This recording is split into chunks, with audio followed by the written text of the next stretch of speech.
बैठा दो इसे इस कड़ाह में, ये तो अल्लाह है, जलेगा थोड़ी।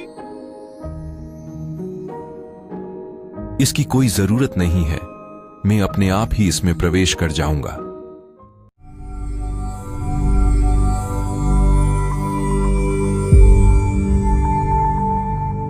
दिल्ली के बादशाह सिकंदर लोदी के जलन के रोग को ठीक करने के बाद बादशाह सिकंदर लोदी कबीर साहिब को काशी से दिल्ली ले आता है।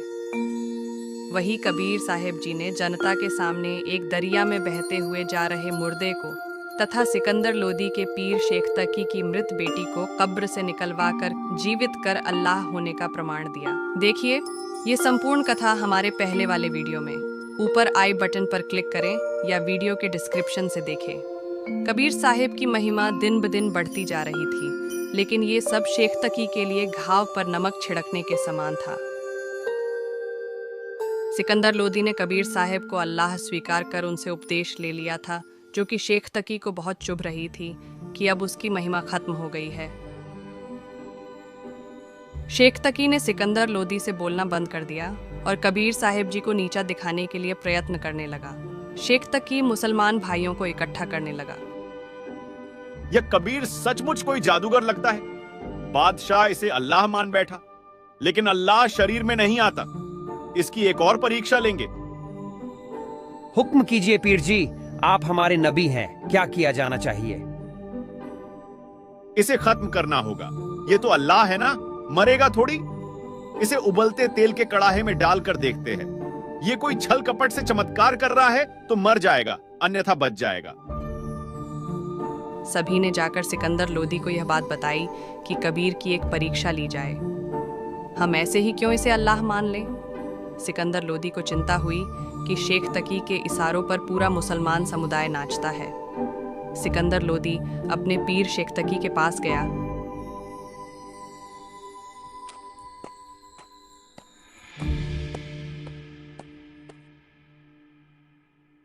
हे पीर जी, अब क्या चाहते हैं आप?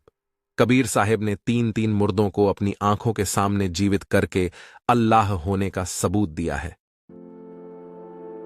मुर्दों को जीवित करने से कोई अल्लाह थोड़ी आ गया। जब तक कि वह एक और परीक्षा ना दे, मैं उसे अल्लाह नहीं मान सकता। अब कैसी परीक्षा चाहते हो आप? उसे उबलते तेल के कड़ाह में बैठकर यह साबित करना होगा कि वह अल्लाह की जात है। वह अल्लाह ही है तो जल थोड़ी जाएगा।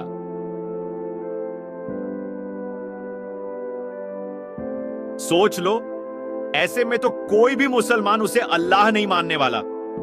जब तक मुसलमान भाई उसे अल्लाह नहीं मान लेते, तब तक तेरी गद्दी खतरे में ही रहेगी।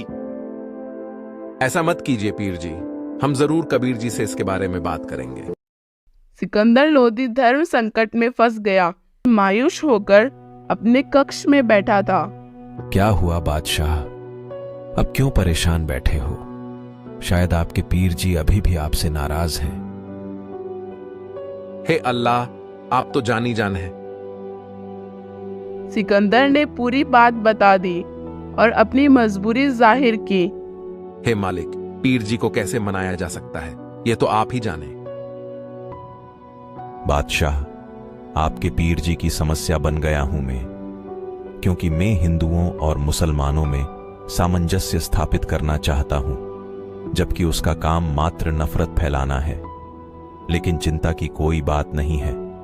आप अपने पीर जी को बोल देना कि मैं इस शर्त के लिए तैयार हूं और अपने इस कार्यक्रम की तैयारी करें।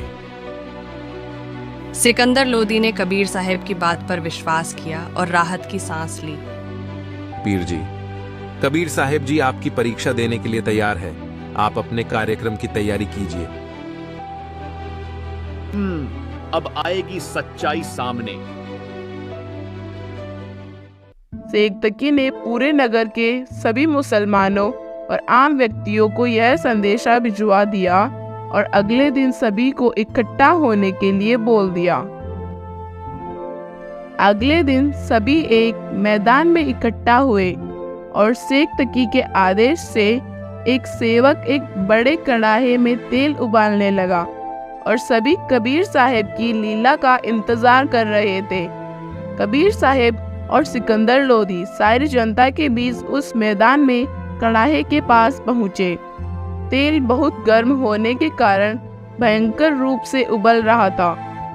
बैठा दो इसे इस कड़ाह में, ये तो अल्लाह है, जलेगा थोड़ी।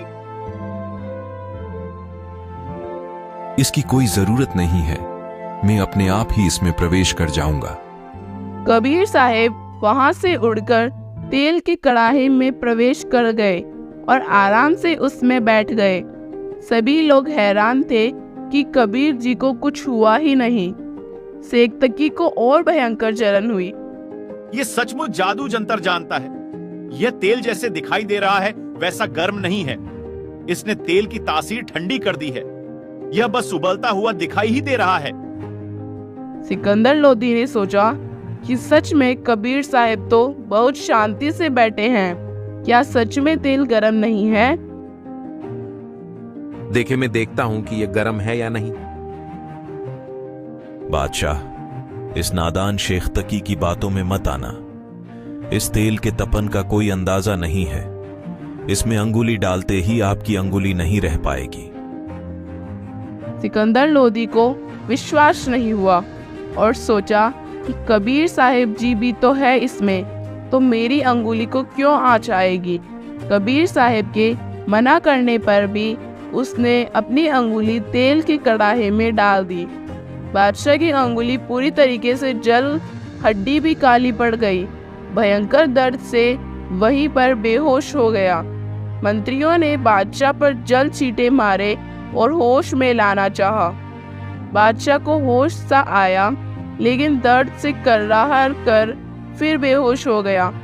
कबीर जी आराम से बाहर आ गए, लेकिन बादशाह दर्द के मारे बेसुध पड़ा था। कबीर साहब जी ने बादशाह की अंगुली पकड़कर अंगुली को वैसा ही पूरा कर दिया। बादशाह को होश आ गया। लोगों ने कबीर साहब जी के जयकारे लगाए और कई लोगों ने उनसे सद्भक्ति ग्रहण की।